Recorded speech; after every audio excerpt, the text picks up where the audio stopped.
Peraí, tem mais alguém? Alô? Alô, professor Olavo? Sim. Anderson de Recife. Anderson, tudo bem? Tudo bem, professor? Professor, eu queria tirar uma dúvida a respeito do tema misticismo, que eu não consigo entender muito bem do que é que se trata esse negócio do misticismo. Eu dei até uma pesquisada bem leviana, mas eu não queria alguma referência bibliográfica ou então alguma introdução ao que é o misticismo. Olha, tem um livro clássico da Evelyn Underhill, Mysticism. É uma introdução à discussão do assunto. Evelyn Underhill, com 2 L's. Né? Santo Tomás de Aquino definia a mística como conhecimento experimental de Deus, na medida em que é possível. Há limites para essa experiência, mas ela é factível. Agora, tem gente que acha a palavra misticismo, já para ele já quer dizer, já tem um sentido pejorativo. Tá certo? Por quê? Porque eles não têm a menor ideia do que é misticismo. Então ele tem que falar como o Houston Smith. Olha, meu filho, é o seguinte, você quer falar disso aí? Então, primeiro, você vai lá, fica 6 meses, né, certo?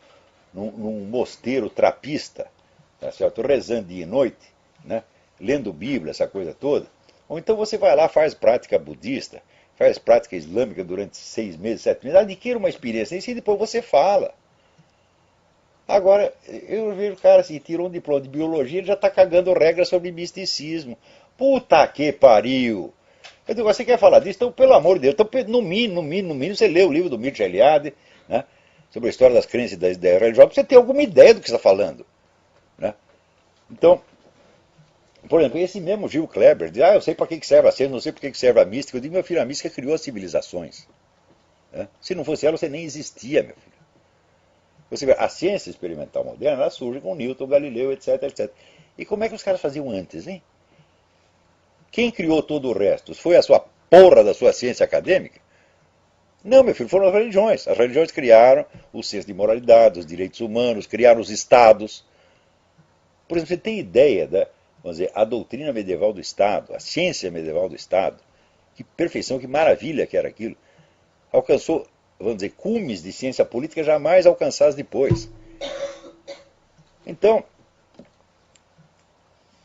você fala das religiões, você está falando de um legado universal, uma coisa imensa, de um valor extraordinário, e do qual surge a própria ciência. Isso aí está mais que provado. Né? Você pega o livro do Glenn Hughes, que se chama Transcendence and History, tá? Transcendência e História. E ele vai lá e te demonstra por A mais B que a ciência tal como concebida atualmente é um subproduto do monoteísmo, né, judaico-cristão. Essa ideia jamais teria ocorrido. Por exemplo, a ideia, né, de leis permanentes que regulam a estrutura do acontecer, essa ideia não tinha ocorrido a ninguém. Né? Ideia, vamos dizer, leis que pudessem ser descobertas pela observação humana, a ideia não tinha ocorrido a ninguém fora desse contexto. Então, é o seguinte, vão estudar, porra. Aqui, trabalho da aluna da Universidade